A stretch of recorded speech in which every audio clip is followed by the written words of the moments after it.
सर्वप्रथम सर्वांना नमस्कार।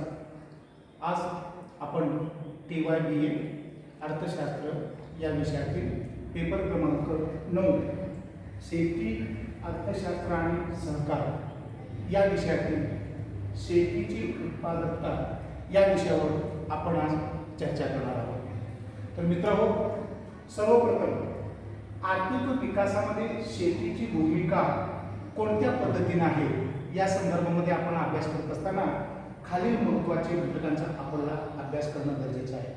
तुम्हाला माहीत आहे की भारत हा कृषीप्रधान देश आहे। जवळपास 70% लोक हे ग्रामीण भागामध्ये राहतात आणि त्याचा प्रमुख व्यवसाय हा शेती आहे।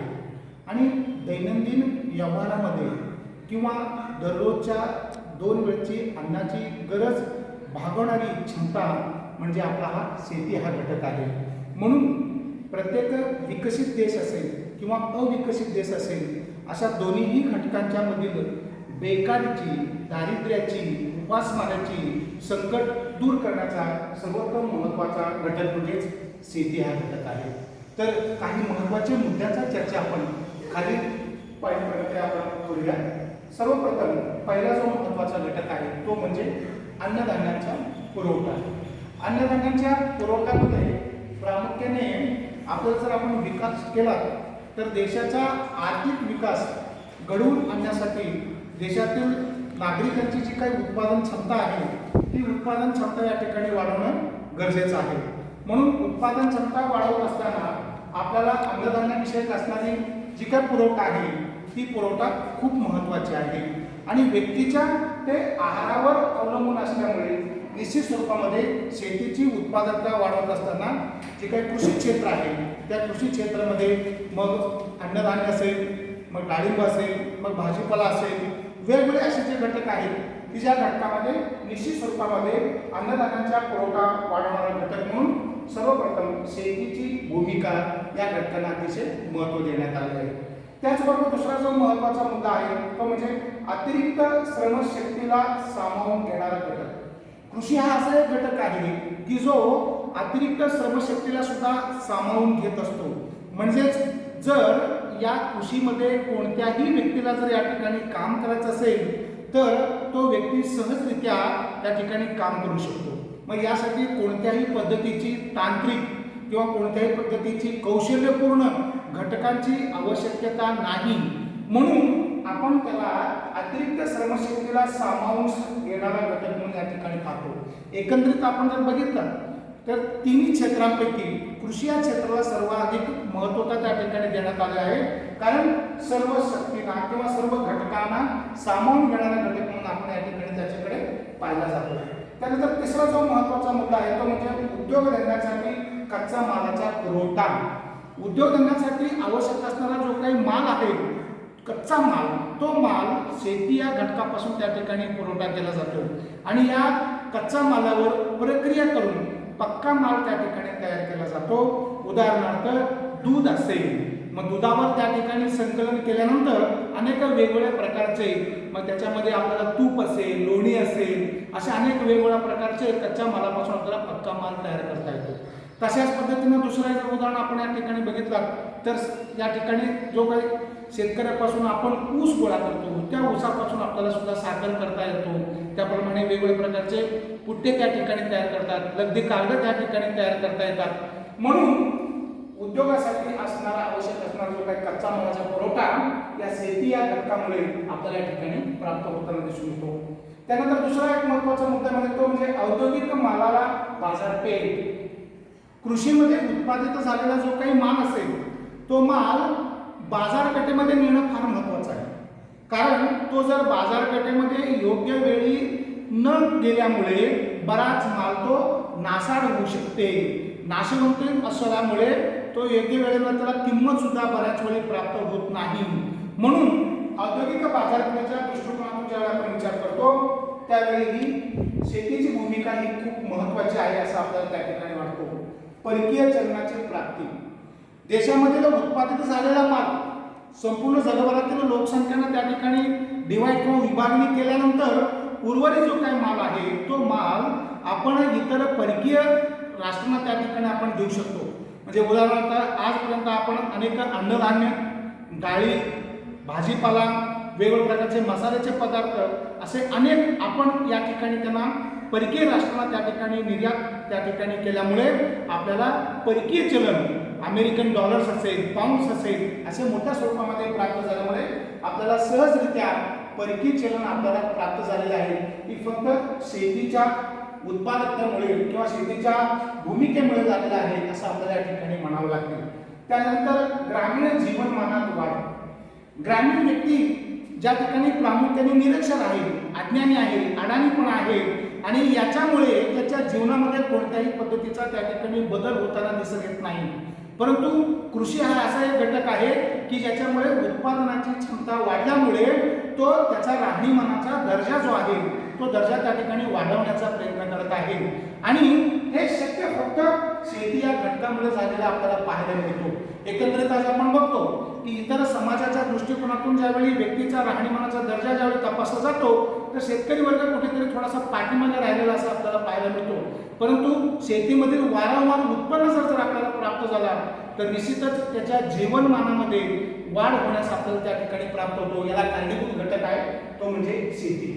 त्याच्यानंतर आपल्याला उत्पादनाची कालावधी. आता उत्पादनाचा कालावधी आपल्याला सहजरित्या या ठिकाणी प्राप्त करता येतो. म्हणजे उदाहरणार्थ जर आपण बघितलं एका औद्योगिक घटकांच्या दृष्टिकोनातून जर आपण विचार केला तर ती औद्योगिक घटक त्या ठिकाणी उभा करण्यासाठी आपल्याला दीर्घ कालावधी लागतो. म्हणजे उदाहरणार्थ ती जमीन सपाटीकरण करणे, तेथे यंत्र आणणे, तेथे लेबर त्या ठिकाणी प्रोव्हाइड करणे, प्राथमिक सेवा त्या ठिकाणी पुरवणे. मग त्याच्यामध्ये रस्ते आले, त्याच्यामध्ये रेल्वे आले, वाहतुकीची सुविधा आल्या, गटारी आल्या, त्याच्यानंतर लाईटिंगची त्या ठिकाणी सोय करावी लागेल. म्हणजे एकंदरीत ही सर्व घटक करण्यासाठी आपल्याला तरतूद करत असताना दीर्घ कालावधी लागतो. परंतु कृषी हा असा एक घटक आहे की जो आपल्याला तीन महिन्यांनी अनेक पिकं त्या ठिकाणी आपल्याला प्रोव्हाइड करतो आणि निश्चित स्वरूपामध्ये तो बाजारपेठेमध्ये म्हणजेच नगदी पिकं आपण जर या ठिकाणी मोठ्या स्वरूपामध्ये उत्पादन केलो तर ते बाजारपेठेमध्ये सहजरित्या आपल्याला विकून अधिकाधिक आपल्याला उत्पादन त्या ठिकाणी प्राप्त करता येतो आणि हे फक्त शेती या घटकामुळे आपल्याला शक्य झालेलं असं सांगता येईल. भांडवल निर्मितीस मदत. शेतीमध्ये वेगवेगळ्या प्रकारचे तांत्रिकीकरण करायचं आहे, हरित क्रांती घडवून आणायची आहे. मग त्या व्यक्तीकडे असणारा जो काही भांडवल आहे हा भांडवल कधी कधी अपुरा पडतो. मग शेतकरी काय करतो, जो 3 महिन्याचा जो पीक आहे तो 3 महिन्याचा पीक प्रथम घेऊन उर्वरित रक्कम जी साठलेली आहे जो काही जमा केलेली आहे ती दुसरा एखादा पीक घेण्यासाठी तो त्या ठिकाणी भांडवल म्हणून त्या ठिकाणी त्याचा वापर त्या ठिकाणी करू शकतो. किंमत स्थिरता हा सर्वात महत्त्वाचा घटक आहे. किंमत स्थिरतामध्ये आपण ज्यावेळी आपण बघतो की त्यावेळी निश्चित स्वरूपामध्ये प्रचंड एके ठिकाणी महागाई वाढत आहे आणि या महागाई वाढीला आळोखा किंवा त्याला पायबंद घालण्यासाठी वस्तूंची मोठ्या स्वरूपामध्ये किमतीमध्ये त्या ठिकाणी वाढ होताना आपल्याला पाहायला मिळते. मग या किमतीमध्ये आपल्याला जर स्थिरता आणायचं असेल तर उत्पादन त्या ठिकाणी आपल्याला अधिकाधिक वाढ करणं गरजेचं आहे. म्हणजेच पुरवठा मोठ्या स्वरूपामध्ये किंवा स्टॉक आपण या ठिकाणी मोठ्या स्वरूपामध्ये जर उपलब्ध करून दिलो तर कितीही मोठ्या स्वरूपामध्ये मागणी जरी आली तर ते ठिकाणी आपल्याला सहजरित्या त्या ठिकाणी पुरवठा करता येऊ शकतो. मागणीला जो त्या ठिकाणी आहे तोही घटक त्या ठिकाणी आपल्याला पूर्तता करता येतो. किमतीवर मात्र आपल्याला स्थिर किंवा पायबंद त्या ठिकाणी घालता येतो तो फक्त शेती या घटकामुळे. आणि सर्वात शेवटचा महत्त्वाचा तो घटक आहे तो म्हणजे शासकीय महसुलीत वाढ. आपल्याला गव्हर्नमेंट वेगवेगळ्या पद्धतीने आपल्याला कर रचनेचे स्वरूप आपल्याला घालून आपल्याकडनं पैसा जमा करण्याचा प्रयत्न करतो. परंतु शासकीय महसुलीमध्ये वाढ ही सुद्धा शेतीच्या उत्पादन घटकामुळे आपल्याला त्या ठिकाणी झाले. आपण वेगवेगळे शेतीवर कर या ठिकाणी देतो आणि या करामुळे शासकीय महसुलीमध्ये सुद्धा आपल्याला वाढ होताना आपल्याला पाहायला मिळतो. एकंदरीत मित्रांनो जर आपण या ठिकाणी याचा अभ्यास जर केला तर आर्थिक विकासामध्ये शेतीची भूमिका ही खूप महत्त्वाची आहे.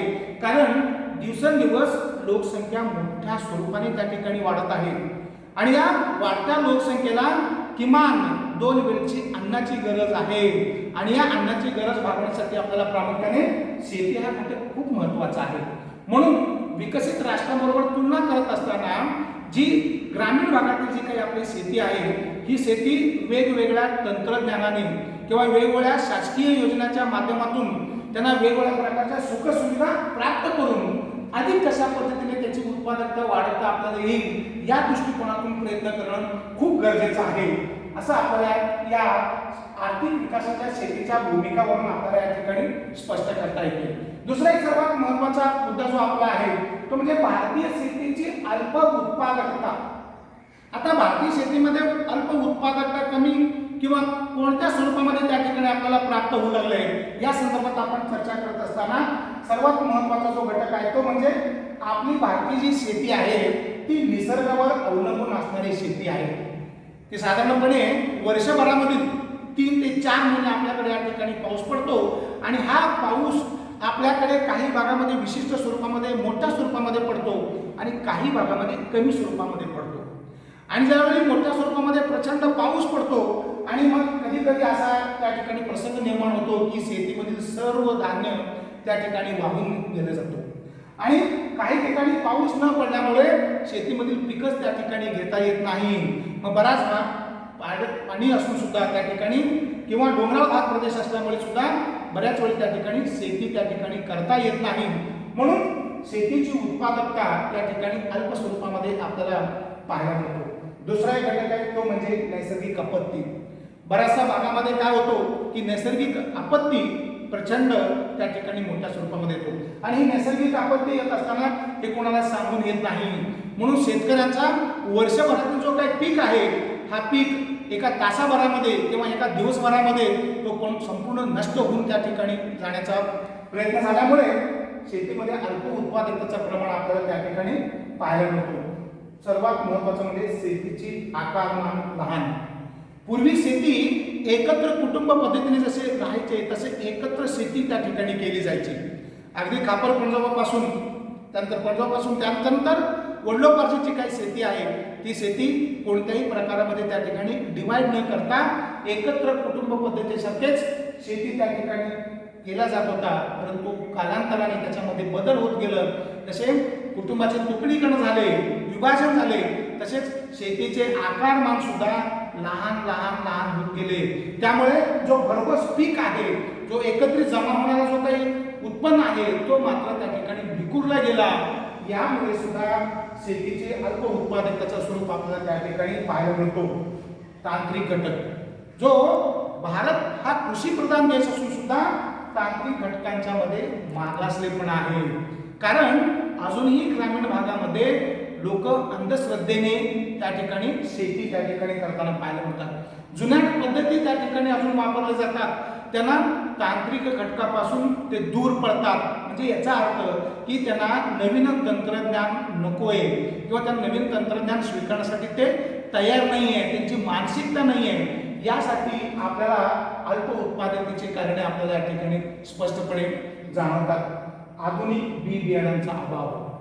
आजही घडीला ग्रामीण भागामध्ये आपल्याला आधुनिक बी बियाणांचा अभाव त्या ठिकाणी आपल्याला जाणवतो. ज्यावेळी शेतकरी शेतीमध्ये मशागत करायला जातो, ज्यावेळी बी बियाण्याची आवश्यकता असते त्यावेळी बी बियाणे योग्य वेळेवर न मिळाल्यामुळे किंवा त्याला कमी किमतीमुळे न मिळाल्यामुळे तो अल्प उत्पादकतेचे कारण त्या ठिकाणी ठरू शकतो.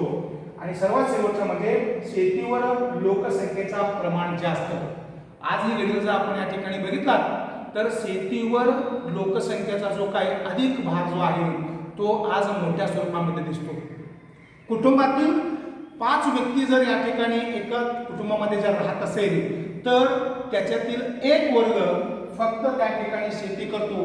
उर्वरित 4 वर्ग जो आहे किंवा 4 कुटुंबातील जी काही मंडळी आहेत ती त्या एका व्यक्तीवर त्या ठिकाणी अवलंबून असतात. म्हणून येथील जो येणारा जो काही उत्पन्न आहे हा उत्पन्न अल्पशा प्रमाणामध्ये येतो आणि मग हा दैनंदिन खर्च भागवणे, मग त्याच्यामध्ये शैक्षणिक असेल, विवाह असेल, आजारपण असेल किंवा नवीन अजून काही गोष्टी करण्यासाठी जो लागणारा जो काही पैसा आहे तो पैसा आपल्याला त्या ठिकाणी अपुरा पडतो.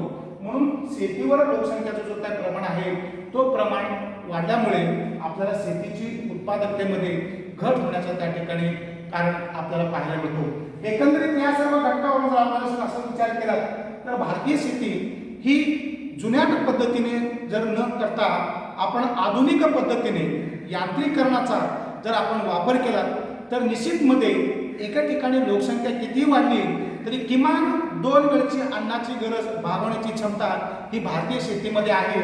आणि ही शेतीची अल्प उत्पादकता आपल्याला जर दूर करायचं असेल तर वेगवेगळ्या पद्धतीने आपल्याला योजना आखून शैक्षणिक असेल, मग ते वेगवेगळ्या प्रकारचं त्यांना ट्रेनिंग देणे असेल, कौशल्यपूर्ण कामगारांची त्या ठिकाणी पूर्तता करून आपल्याला या गोष्टी सहजरित्या शक्य करता येता येईल.